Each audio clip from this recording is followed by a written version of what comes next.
magbigay ng pangalan ng babae na nagsisimula sa letter A. 1, 2, 3, go! Andrea! Ito ang nakatutuwang guesting ng Legazpi Twins na sina Mavi at Cassie sa Kapuso Artist Tambayan na naka-livestream sa GMA Network Facebook and YouTube pages. Gusto ko sana sabihin yung answer ko. Pero ang ingay, Oo! Kamakailan, pinag-usapan ang Instagram post ni Mavi at sparkle artist Ashley Ortega ng kanilang Sinulog Festival experience sa Cebu. Marami ang nakapansin sa closeness ng dalawa.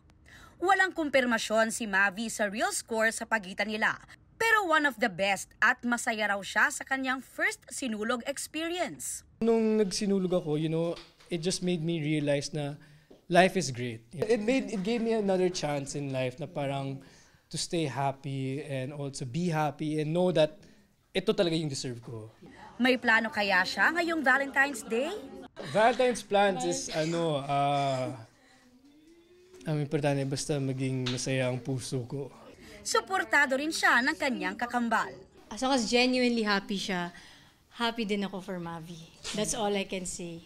Full support din si Mavi sa fitness journey ni Cassie na kapansin-pansing nag-lose ng weight.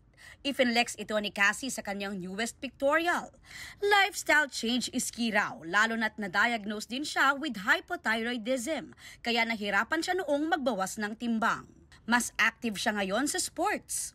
Tennis, padel. So, nung nag-switch ako, and then Pilates, sabi ko, ay, it's working! I don't cut out carbs. Ayoko po ng restriction because that's what got me into this mess in the first place. Sasabayan ko na siya, so nice one, Cass. Nice one too. Good Galing job. mo. Recently, the twins just turned 24 at may mga sinimulan daw silang new ventures. Mavi is into business, habang si Cassie inilaunch ang kanyang bagong vodcast.